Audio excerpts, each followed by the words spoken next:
사도 바울은 신앙생활을 아주 간단하게 표현합니다. 신앙생활은 뭐냐? 항상 기뻐하는 것이다. 쉬지 말고 기도하는 거다. 범사에 감사하는 것이다. 이것이 그리스도 예수 안에서 너희를 향하신 하나님의 뜻이라고 했습니다. 이게 우리 그리스도인들의 표지, 표식이라고 그럴까요?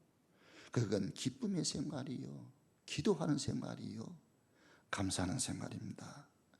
오늘 여기 13절 말씀을 우리 한번 같이 읽어보겠습니다. 주께서 사랑하시는 형제들아, 우리가 항상 너희에 관하여 마땅히 하나님께 감사할 것은 하나님이 처음부터 너희를 택하사 성령에 거룩하게 하심과 진리를 믿음으로 구원을 받게 하심이니. 여기 성령께서 택하여 거룩하게 하셨다. 그리고 진리의 말씀을 우리가 믿음으로 구원을 받게 하셨다. 이것 때문에 바울은 정말 감사하는 거예요. 데살로니가 교회는 말씀을 잘 받았습니다. 믿음의 본을 보였습니다. 좋은 소식이 퍼져나갑니다. 데살로니가 성도들이 믿음의 역사, 사랑의 수고, 소망의 인내가 있는 좋은 교회, 좋은 성도라고 하는 소문이 각처에 퍼져나가게 되는 거예요. 그 이야기를 들을 때마다 바울은 얼마나 감사했는지 몰라요. 여기 하나님께 감사함은, 우리 신앙생활은 감사의 생활입니다. 예수가 그리스도잖아요. 예수가 진리입니다. 내가 곧 진리요, 길이요, 진리요, 생명이라고 주님 말씀하잖아요. 예수 그리스도를 믿고 죄사함을 받고 하나님의 자녀가 되는 것, 구원받은 그 사실 때문에 바울도 감사했고요, 감사하게 선교하고요, 그 말씀을 들은 교인들이 다 죄사함 받고 하나님 자녀가 됨에 대해서 감사했던 겁니다. 먼저 우리는 이 감사의 영성에 대해서 살펴보려고 그래요. 감사는 구약의 대표적인 절기에 나와 있습니다. 하나님을 믿는 이스라엘의 모든 남자는 1년에 3차례 꼭 하나님의 성전에 나아가서 제사를 드려야 돼요. 그 제사가 뭐냐? 유월절 제사입니다. 맥주절 제사입니다. 수장절, 추수감사절 제사입니다. 주기 34장 22절 23절 보면 77절 곧 맥주의 초실절을 지키고 세마리에는 수장절을 지키라. 너희의 모든 남자는 매년 3번씩 주 여호와 이스라엘의 하나님 앞에 보일지어다. 출애굽기 23장 14절 이하의 말씀에도 또 나오는데요, 너는 매년 3번 내게 절기를 지킬지니라. 너는 무교병의 절기를 지키라. 내가 내게 명령한 대로 아비벌의 정한 때에 이래 동안 무교병을 먹을지니 이는 그 달에 내가 애굽에서 나왔습니다. 빈손으로 내 앞에 나오지 말지니라. 6월절은 아비벌 14일입니다. 1월 14일, 정월 14일이에요. 애굽 장자가 죽어나가는 그러한 재앙이 맺습니다. 그런데 이스라엘 백성들은 하는 말씀을 따라 양을 잡아서 그 피를 양푼에 받아가지고 자기가 사는 집, 대문, 자우임명, 문설주에 다 발랐습니다. 하나님의 재앙이 임하는데 이스라엘 가정인 어린 양의 피가 발라져 있기 때문에 재앙이 넘어가서요, 6월 패스오버 됐습니다. 그때부터 6월절을 지키는 거예요. 1월 15일 날 저들이 애굽 땅에서 나오잖아요. 그러니까 14일부터 일주일 동안 저들은 누룩 없는 빵을 먹고 쓴 나물을 먹어요. 왜 누룩 없는 빵을 먹을까요? 누룩을 넣어서 이게 발효시켜서 맛있게 빵을 만들 시간이 없어요. 바로 인간 마음이 바뀔 수가 있잖아요. 쓴 나물을 우려낼 시간도 없어요. 그래서 누룩 없는 빵을 먹고 쓴 나물을 먹고 급히 애굽 땅에서 나오게 된 겁니다. 그 유월절을 지켜라. 맥주절을 지켜라 이는 내가 수고하여 밭에 뿌린 것에 첫 열매를 거두미니라. 수장절을 지키라 이는 내가 수고하여 이룬 것에 연말에 밭에서부터 거두어 저장하면이라. 그러니까 구약의 하나님의 백성들에게 주신 절기의 공통점이 뭐냐? 하나님의 은혜를 기억하고 감사하라는 거예요. 유월절을 지켜라, 수장절을 지켜라, 맥주절을 지켜라, 이 모든 절기는 이 감사하라는 명령입니다. 이 감사 신앙이 신약 시대, 교회 시대 이 영성이 이어져 오는 거예요. 그래서 저들이 오직 신앙의 자유를 찾아 영국에서 미국으로 갔잖아요. 그래서 저들이 그 다음에 추수감사절 절기를 지키는 겁니다. 1624년 미국으로 건너간 청교도들이 천신만고 끝에 첫 추수를 하고 하나님께 감사의 예배를 드린 데서 비롯된 겁니다. 이때 그들은 좋은 여건에 있지를 못했습니다. 풍토병에 시달려야 됐지요. 농사를 지었는데 잘 되지가 않습니다. 아직 그 땅에 대한 이해가 부족했고 모든 게 익숙하지가 않아요. 뿐만 아니라 아메리카에 살고 있는 인디언들이 죽기 살기로 달려들지요. 계속 느끼는 불안한 처지에도 저들은 하나님께 감사했던 겁니다. 그들은 본래 신앙의 자유를 찾아서 낯선 땅 미지의 땅으로 이주해 왔던 것도 오직 자유를 찾아 하나님께 예배하기 위해 온 거잖아요. 그래서 농사를 짓고 그해 하나님께 감사를 했습니다.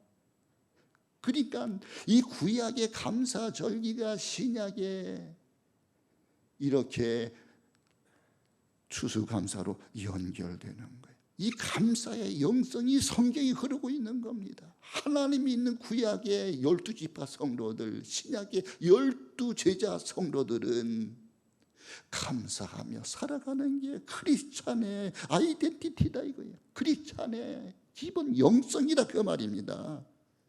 오늘 우리는 무엇을 감사할 것인가? 나라가 어려워지고 경제활동이 어려워지고 건강의 위협을 받고 있는 이 코로나19 사태 속에서 우리가 무엇을 감사할 수 있단 말인가? 잃어버린 것 때문에 원망하는 게 아닙니다. 남아있는 것 때문에 감사하는 거예요. 어려운 여건과 상황 속에서도 우리가 감사의 조건을 찾아내는 겁니다. 하박국 선지자처럼 외양간에 소가 없고 우리의 양이었고 밭에 식물이 소출을 맺지 못하고 필요한 것들 다 빼앗기고 초토화가 되어서도 나는 여호와로 인하여 기뻐하며 여호와로 인하여 감사하는 것이 신앙생활인 겁니다. 사도 바울은 말로 할 수 없는 그의 은사를 인하여 하나님께 감사한다고 했습니다. 또 너희 어떠한 감사함으로 하나님께 보답할 거라고 말하고 있습니다. 그는 감옥에 갇혀서도 기뻐했고 감옥에 갇혀서도 감사했고 그리고 자유스러운 교회의 성도들을 바라보면서 빌립보 교인들을 생각할 때마다 감사했던 겁니다. 이 감사는 영적인 거예요. 마음의 상태입니다. 하나님과의 관계입니다. 죄사함 받고 하나님 자녀가 되고 내가 오늘 여기 존재한다는 그 사실 때문에 감사하는 거예요. 내 이름이 하나라 생명책에 기록되어 있다는 것 때문에 감사하는 거예요. 사도 바울은요, 저들이 복음을 받아들이고 성령께서 저들을 택해 주시고 저들이 진리의 말씀을 받아들여서 구원에 이르게 하신 영적인 사실 때문에 바울은 감사하고 있는 겁니다. 바울은 근본적으로 그를 개인적으로 불러주신 하나님의 은혜, 그걸 감사했어요. 자기가 유대교 열심이었을 때는 예수 믿는 사람들을 핍박을 했습니다. 초대교회를 완전히 박살내려고 했습니다. 스데반 죽인데 앞장을 섰고요. 저 다메섹에 예수 믿는 사람들이 숨어 지낸다고 해서 1000km까지 달려가서 예수 믿는 사람들 잡아서 감옥에 쳐넣으려고 했던 그 사울이 다메섹 도상에서 부활하신 주님을 만나잖아요. 사울아 사울아 왜 너 나를 핍박하느냐? 주여 되시나이까? 난 내가 핍박하는 예수라. 주님을 만날 때 그 눈이 멀어버렸습니다. 말도 못하게 됐습니다. 마시지도 못하고 먹지도 못했습니다. 초자연적으로 하나님은 바울을 개종시키기 위해서 강권적으로 역사하신 거예요. 3일 동안 그렇게 그가 어둠 상태에 있었습니다. 볼 수도 없고 말할 수도 없고 마시지도 못하고 먹지도 못했습니다. 그때 하나님은 또 성령께서 아나니아에게 역사합니다. 직가로 가라. 거기 사울이라는 청년인데 그에게 안수를 해라. 그래서 이 아나니아가 처음에는 그 사람은 스데반을 죽인 사람입니다. 교회를 핍박하는 사람입니다. 아니다, 그 사람은 이방인을 위해 택한 나의 그릇이다. 걱정하지 말고 가라. 그리고 가서 안수했더니 이 눈에 비늘이 떨어져요. 그리고 볼 수 있고 말할 수 있고 먹을 수 있게 되었습니다. 이렇게 뜨겁게 강권적으로 주님을 만난 사울이 바울 됩니다. 살인자, 핍박자, 포행자가 변하여 선교사가 되고 하나님의 종이 되었습니다. 자기를 구원해 주신 그 사실이 너무나 고맙고 감사해서 바울은 하나님의 종이 되어 아시아, 아프리카, 유럽에 다니면서 복음을 전합니다. 그의 거룩한 수고와 의로운 희생과 영광된 고생 그 자체가 감사하고 있었다라고 하는 사실입니다. 많은 사람들은 자기가 무엇을 얻어야 감사를 해요.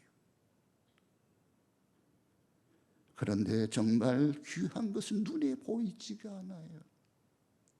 영원한 것은요, 눈에 보이지가 않아요. 여러분, 예수님 눈에 보입니까? 하나님 눈에 보이십니까? 천국이 눈에 보입니까? 믿음이 눈에 보입니까? 사랑이 눈에 보입니까? 정말 귀한 것들, 영원한 것들은요, 눈에 보이지가 않아요. 눈에 보이는 물질 때문에 좋아하고 물질이 사라지면 절망하고, 그건 진정한 크리스찬의 태도가 아니라는 겁니다. 현재 불리한 환경이 있으면서도 나를 불러주신 하나님의 은혜, 오늘날 내가 예수 그리스도를 믿고 주의 죄 사함 받고 하나님의 자녀가 된 그 은혜를 생각하면서 감사하는 겁니다. 자기 중심적인 사상에 매여 있어서 자기 자신 유할 뿐만 아니라 넓은 세계를 보지 못하는 그런 어리석음이 아니라, 내가 아니라 이제는 남을 보는 거예요. 하나님의 세계를 보는 겁니다. 하나님의 말씀을 듣는 겁니다. 그래서 주의 기이한 세계를 볼 수 있고, 주의 기이한 음성을 들을 수 있고, 주의 기이한 말을 할 수 있는 그 사실로 인하여 바울은 감사하고 있는 거예요. 그런데 사람에게 하나님은 하나님을 알 만한 걸 다 주셨어요. 로마서 1장에 보면 이방인들도 하나님을 알 만한 걸 주셨다고 그러잖아요. 선한 양심을 주셨습니다. 좋은 일을 하면 양심이 기쁘고 즐거워요. 나쁜 일을 하면 양심이 부대끼고 괴롭습니다. 자연을 보면서 봄, 여름, 가을, 겨울이 오고 가는 것을 보면서 아름다운 대자연을 보면서 하나님이 창조하셨구나 알 수 있도록 자연 계시를 주셨는데, 사람들은 그 양심을 저버립니다. 자연 속에 나타난 하나님의 은혜도 알지를 못합니다. 그래서 하나님이 예수 그리스도를 보내주셨는데 유대인들조차 예수님을 영접하지 않아요. 하나님을 알 만한 걸 주셨는데 감사하지도 아니하고 하나님께 영광을 돌리지를 않아요. 오히려 썩어질 사람과 짐승과 벌레를 섬기는, 피조물을 섬기는 어리석은 우상 숭배자가 되더라는 겁니다. 하나님 주신 질서를 무너뜨리고 순리를 영리로 바꾸어 쓰는 동성연애자들이 생기더라는 것입니다. 이것이 영적인 타락이요, 종교적인 타락이요, 도덕적인 타락입니다. 왜 예수님이 이 땅에 오셨느냐, 왜 십자가를 지셨느냐, 이렇게 하나님을 알 만한 걸 주셨음에도 불구하고, 예수 그리스도가 오셨음에도 불구하고 하나님을 영접하지를 않아. 하나님 보내신 예수님을 영접하지를 않아. 그래서 하나님께 감사치 못하고 우상을 숭배하고 타락하고 부패한 속에 빠져 있다라는 것입니다. 그러면 도대체 감사가 뭐냐? 감사는 받아들이는 겁니다. 우리 한번 따라서 받아들인다.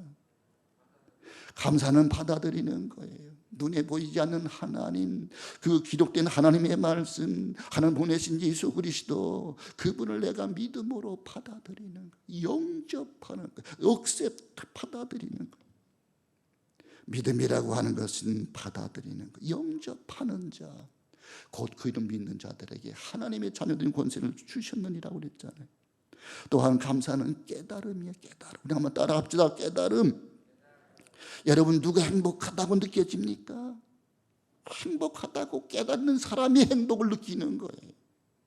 아무리 잘 살아도요, 좋은 환경에 있어서도요, 깨달음이 없으면, 은혜가 없으면, 마음이 열리지가 않으면 감사가 없어요. 늘 원망 불평입니다.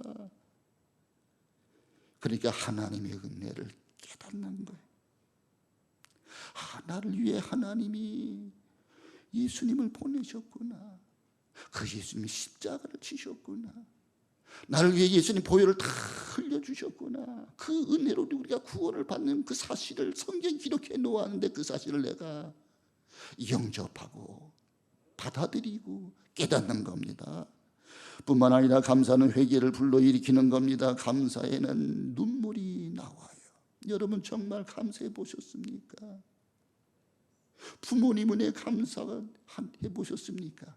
평상시는 잘 몰라요. 전방에 가서 군생활할 때, 힘들고 어려울 때, 자기가 위기와 고난을 당할 때, 부모님이 돌아가실 때 그 하나님의 은혜, 부모님의 은혜를 깨닫게 되는 겁니다. 감사는 눈물을 나오게 만드는 거예요. 감사는 회개를 불러일으키는 것입니다. 또한 감사는 드리는 마음입니다. 따라합시다. 드리는 마음. 감사는요, 드리는 거예요. 어린애들 때는요, 받는 겁니다. 이것 줘요, 저것 줘요, 장난감 줘요, 저것 사줘, 남의 것도 빼앗아 주세요, 자꾸 그러잖아요. 그런데 성숙하면은요, 이제는 너도 갖고 놀아, 그리고 나눠주는 거예요. 성숙하면, 어른 되면 이제는 베푸는 것입니다. 감사는 도리어 드리는 마음이에요. 감사는 구체적이고 행동을 동반합니다. 무엇이라도 드리고자 하는 마음이 일어나는 거예요. 이런 행동이 없다면 감사는 거짓말이 되는 거예요. 참으로 기쁜 때는 무엇이든지 사실을 표현해야 되는 겁니다. 그대로 있을 수는 없는 겁니다. 막달라 마리아 보세요. 자기가 귀신에 들렸습니다. 귀신이 조종합니다. 자기 인격이 형편없이 무너졌습니다. 정상적인 삶을 살지를 못합니다. 사는 사람들은 이 막달라 마리아를 무시합니다. 그런데 예수님은 그 여인을 받아주셨어요. 불쌍히 여겨주셨어요. 그리고 귀신을 내쫓았습니다. 7 귀신이 나갔습니다. 정상적인 사람이 되었습니다. 그 주님의 은혜가 너무나 고맙고 감사해서 이 막달라 마리아는 자기가 가지고 있는 전 재산, 아마 그거 팔아서 시집갈 때 그렇게 결혼 자금으로 쓰려고 했던 것인지 몰라요. 그걸 예수님에게 부어드려요. 그것도 부족해서 자기 긴 머리털로 예수님 발을 닦아드려요. 그것도 부족해서 눈물을 흘려요. 주님이 자기를 사랑해 주신 사실, 귀신을 내쫓고 온전한 치유를 허락해 주신 그 주님의 은혜가 너무나 고맙고 감사해서 이렇게 막달라 마리아는 주님께 감사한 마음을 표현하잖아요. 감사는 또한 헌신입니다. 마음을 바치고 물질을 바치고 곧 자기 몸을, 인격을, 삶을 바치는 거예요. 생명의 은혜를 위하여 일생을 바쳤다는 이야기는 얼마든지 들을 수 있는 그런 말이 아닙니까? 결국 참된 감사는 고마운 그분에게 내 몸과 마음을 바치는 거예요. 어느 한 부분을 바치는 게 아닙니다. 자신 전부를 바치는 거예요. 여기에 신비가 있는 것입니다. 어떤 사람은 감사할 조건이 많은데도 우리가 보면 그 사람은 부자입니다. 가진 게 많아요. 그런데 그 사람은 절망합니다. 그리고 어떤 사람은 자살까지 합니다. 왜 그럴까요? 자기에게 주어진 은혜가 은혜되지 못해서 그래. 깨닫지를 못해요. 그러니까 있는 것도 불평하게 되는 겁니다. 그런데 없는 사람도 감사하는 사람들 참 많습니다. 여러분, 세계에서 가장 못 사는 나라, 그 나라 중에 하나가 방글라데시, 파키스탄입니다. 근데 거기 있는 사람들은요, 감사하고 만족하고 즐겁게 살아간다고 그래. 그래서 행복지수 가장 높다고 그러잖아요. 돈이 많아서가 아니에요. 감사한 걸 깨달아서 그런 거예요. 객관적으로 볼 때 감사할 조건이 많은 사람이 감사하지 못하는 사람이 있는가 하면, 감사할 조건이 없는데도 감사를 드리는 사람이 많아요. 성경 인물들은 다 감사할 조건이 어려운데도 감사한 사람들이었습니다. 스데반 보십시오. 돌에 맞아 죽어가면서도 감사하잖아요. 원수를 위해 기도하잖아요. 바울을 보십시오. 바울은 예수를 만난 뒤에 그의 시체말로 빈털터리 인생이었습니다. 율법 교사도 포기했고요, 결혼도 포기했고요, 성공도 포기했습니다. 건강도 좋지 않았습니다. 생활도 가난하기 그지없었습니다. 게다가 그는 늙고 병들고 감옥에 갇혀 있습니다. 그런데도 바울은 감사하잖아요. 기뻐하잖아요. 즐거워하잖아요. 빌립보서를 시작의 복음이라고 합니다. 감옥 속에서 바울이 얼마나 기뻐했는지, 빌립보 교회를 생각할 때마다 기쁨이 터져 나오는 거예요. 그들이 믿음에서 성장하는 아름다운 모습을 바라보면서, 여기 오늘 본문의 말씀도 보면 데살로니가 교인들이 구원을 받고 진리에 이르고 이렇게 믿음이 성장하는 아름다운 모습을 보면서 바울은 얼마나 기뻐했는지 몰라요. 원망이나 불평도 찾으면 얼마든지 쏟아져 나오는 거예요. 감사 쪽으로 눈을 돌리면 감사가 보이고요, 불평 쪽으로 눈을 돌리면 불평이 보입니다. 감사와 불평은 공존합니다. 손바닥 안과 밖과 같은 거예요. 동전양면과 같은 거예요. 어디를 보느냐에 따라서, 어떻게 보느냐에 따라서, 무엇을 생각하느냐에 따라서, 어떻게 해석하느냐에 따라서 감사하고요, 부정적으로 나쁜 것을 보면 원망하고 불평할 것이 한도 끝도 없다 그 말입니다. 감사와 불평은 공존해요. 그 거리는 매우 가깝습니다. 바로 보면 은혜로 보면 감사하고요, 뒤집어 보면 불평하고요, 손바닥의 양면과 같은 거예요. 감사는 하나님의 선물이고 불평은 사단의 선물입니다. 하나님은 단 한 번도 우리 인간들에게 불평하는 마음을 가지라고 말씀하신 적이 없어요. 불평하는 그 순간 사단이 그 마음속을 지배하기 때문이에요. 생각이 어둡고 부정적인 것이 드러나고 그걸 말해야 직성이 풀리는 사단의 유혹을 받기 때문에 원망 불평이 생기는 거예요. 이스라엘 백성들이 광야 행진할 때 보십시오. 날마다 아침마다 만나가 내려옵니다. 저녁 때는 메추라기가 날아도 떨어집니다. 진영에 가득 차도록 고기가 쌓여요. 마실 물이 없을 때 반석에서 물이 콸콸 터져 나옵니다. 낮에는 구름 기둥으로, 밤에는 불기로 하나님이 인도해 주십니다.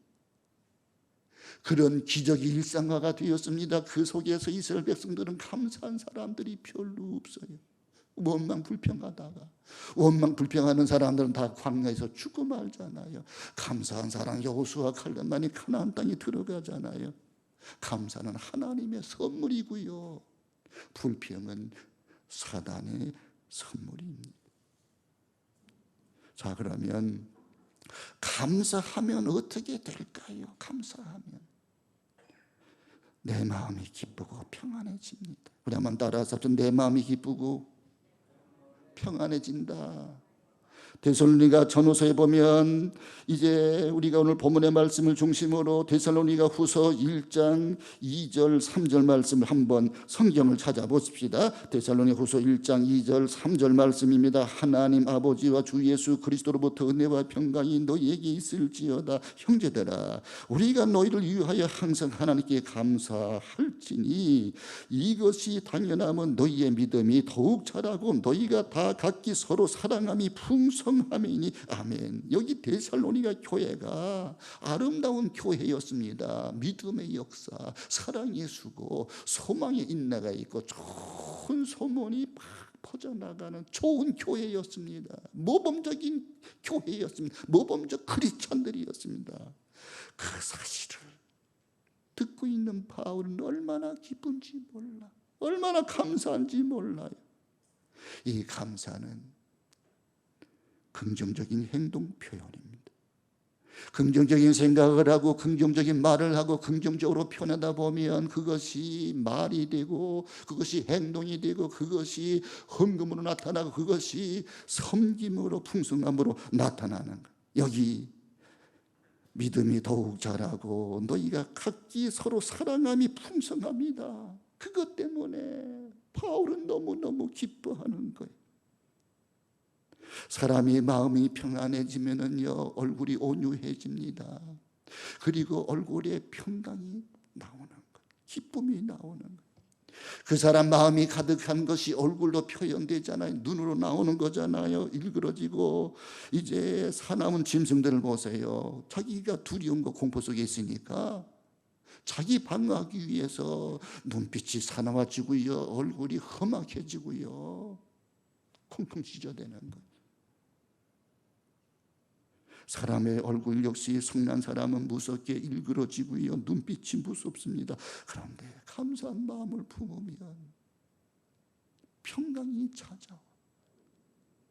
그래서 은혜와 평강은 같이 다니는 거예요.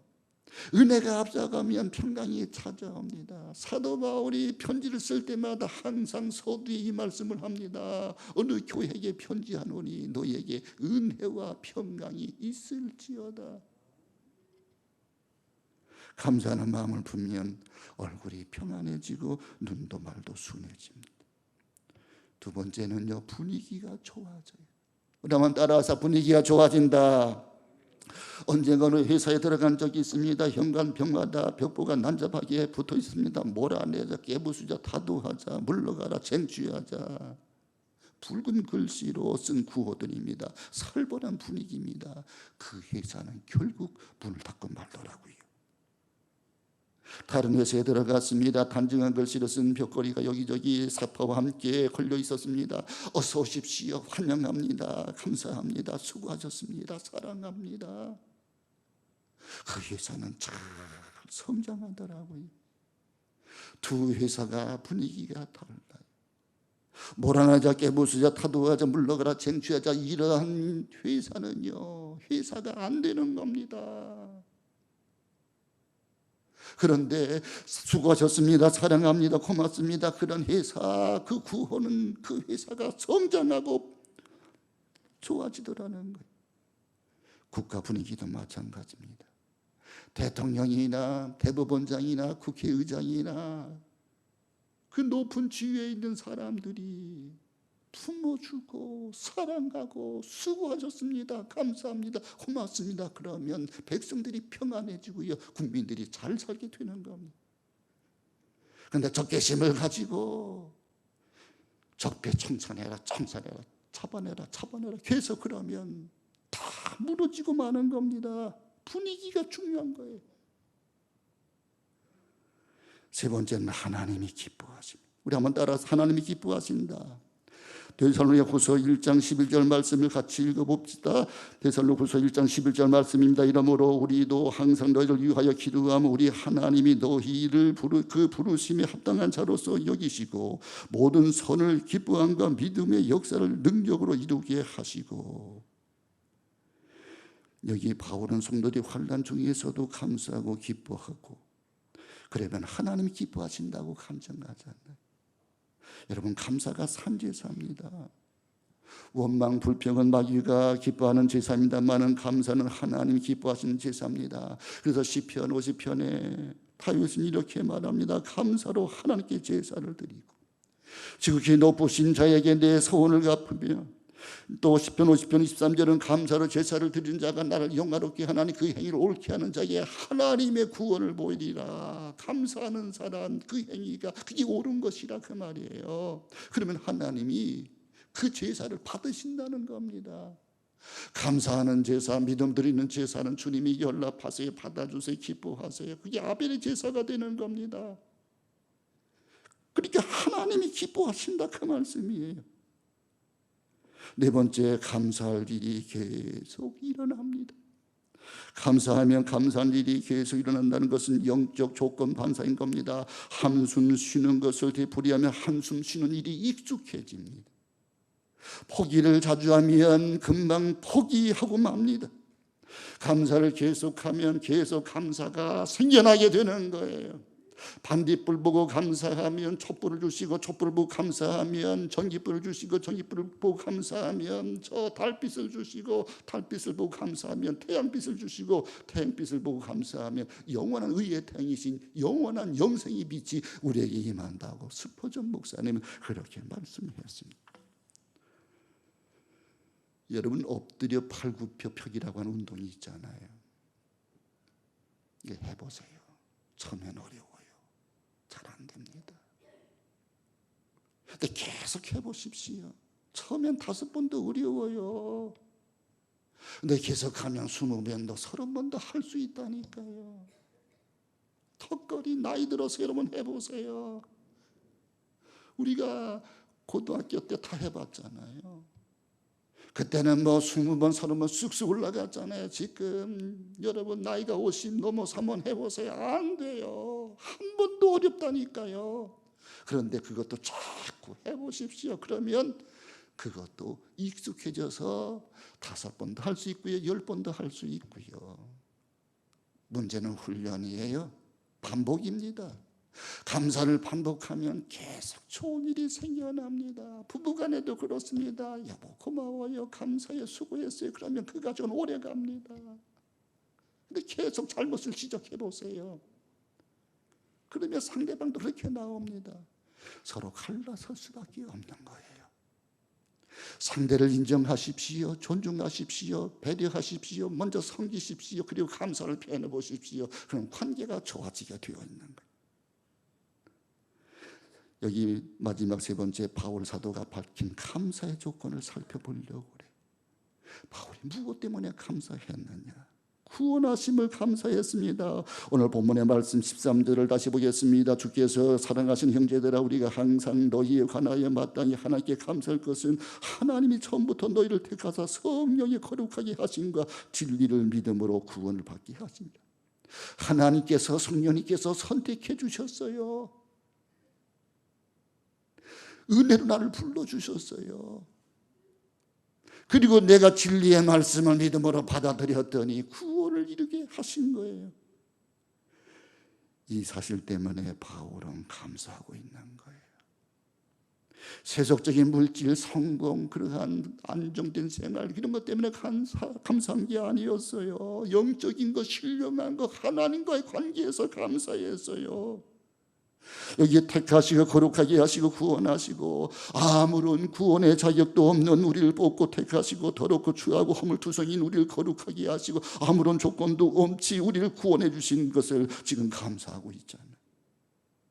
내가 구원받다는 것은 구원의 문제, 죄의 문제를 해결받았다는 거잖아요. 내가 벗어던질 수도 없고 내가 풀지 못하는 죄의 사슬을 그분께서 끊어주셨어요. 그분께서 풀어주셨어요. 그분이 십자가 달리심으로 그 사실 내가 믿음으로 받아들일게. 하나님의 이 십자가의 보혈이 내게 뿌려지고 발라지고 적셔지고, 그래서 하나님이 너는 이제 의로워져서 깨끗해져서 그게 주님이 인정해 주신단 말이에요. 죄보다 무서운 것은 없습니다. 죄는 육체도 영혼도 파멸시킵니다. 그리고 지옥에 떨어지게 하는 거예요. 미국의 과학자들은 최근 박테리아나 바이러스 같은 병균이나 기생충이 사람의 정신까지도 파괴한다는 사실을 밝혀내고 있습니다. 이 박테리아나 바이러스는 그냥 눈에 보이지가 않잖아요. 그런데 그 바이러스가 정신도 갉아먹더라는 거예요. 라인병, 강박장애, 양극성장애, 정신불면증, 자폐증, 이 거식증, 그런 것도 일으킬 수 있다고 과학자들은 이야기하잖아요. 아신 대로 박테리아나 바이러스는 현미경을 통해서만 볼 수 있는 미세한 생물입니다. 육안으로 보이지가 않아요. 그러나 그것들은 정신까지 좀먹어요. 헬리코박터라는 박테리아 균이 있습니다. 이놈은요, 위벽에 다 달라붙어서 기생하는데 위벽을 갉아먹고 상처를 냅니다. 잘못하면 헬리코박터가 위암을 일으키잖아요. 상처난 곳에 김치나 커피를 집어넣으면 그 아픔은 상상을 초월한다고 그러잖아요. 그 균도 역시 눈에 보이지가 않아요. 죄도 작아서 눈에 보이지가 않습니다. 안 보여도 죄입니다. 숨겨도 죄입니다. 그 죄는 육신을 망가뜨리고 영혼을 갉아먹습니다. 그런데 그 죄를 예수님께서 십자가에 당신이 달려 피를 흘리심으로 다 속죄해 주신 거예요. 그리고 속죄 은총을 선포해 주셨습니다. 너는 내 자녀라고 말씀하시잖아요. 바울은 그 사실을 믿음으로 구원을 얻게 하셨다고 그러면서 감사합니다 이렇게 고백하고 지금 간증하고 있잖아요. 두 번째는 위로와 좋은 소망을 은혜로 주신 것을 감사합니다. 따라서 합시다. 좋은 소망을 주셨습니다. 여기 16절 말씀을 보겠습니다. 우리 주 예수 그리스도와 우리를 사랑하시고 영원한 위로와 좋은 소망을 은혜로 주신 우리 하나님께 여기 감사한다고 표현하고 있잖아요. 좋은 소망을 주셨습니다. 좋은 소망이 뭐예요? 천국입니다. 먼저 간 성도들, 구원받은 성도들이 거기서 만나요. 우리도 거기로 갈 겁니다. 하나님이 세상을 이처럼 사랑하사 독생자를 주셨습니다. 그분이 우리를 너무나 사랑하셔서 십자가 달려 죽으셨습니다. 그것이 하나님의 큰 사랑이에요. 우리가 연약할 때에, 죄인 되었을 때에, 하나님과 원수가 되었을 때까지라도 하나님이 그 아들 예수님을 이 땅에 보내시고 십자가 달려 죽게 하심으로 우리에 대한 하나님의 사랑을 확증해 주신 거예요. 우리가 그 사랑을 믿음으로 받아들일 때 우리에게 하나님의 은혜가 임하는 것입니다. 여기 주님의 위로는 바울의 말씀대로 영원히 함께 하시는 거예요. 언젠가 후배 목사님 아버지가 돌아갔었습니다. 그래서 문상을 갔습니다. 밤 12시에 갔습니다. 그리고 2시까지 이야기를 했습니다. 그때는 사람들이 아무도 없어요. 다들 집으로 갔어요. 썰렁해요. 위로의 현장에 사람이 다 있는 것도 아니더라고. 요즘 편리해졌잖아요. 일찍 갔다가 와요. 돈만 주고 말아요. 사람들은 영원한 위로가 되지 못해요. 심지어 부모님도 부부도 자식도 내게 영원한 위로가 되지 못합니다. 그분은 언젠가 내 곁을 떠납니다. 그러나 영원히 내 곁을 떠나지 아니하시고 영원히 나와 함께 하시는 보혜사 성령님, 내가 너희를 그와 같이 버려두지 아니하리라. 우리를 진리감으로 이끌어 주시고요, 예수의 말씀이 생각나게 하시고 예수를 증거하게 하시는 또 다른 보혜사 성령을 우리에게 보내주셨잖아요. 이 성령의 위로와 천국에 대한 소망을 바울은 확실하게 믿은 거예요. 여러분, 좋은 소망이 있고 나쁜 소망이 있잖아요. 우리가 이 세상에 거하는 소망들, 사람들에게 걸었던 그러한 기대들, 이런 건 별로 좋은 거에 못 됩니다.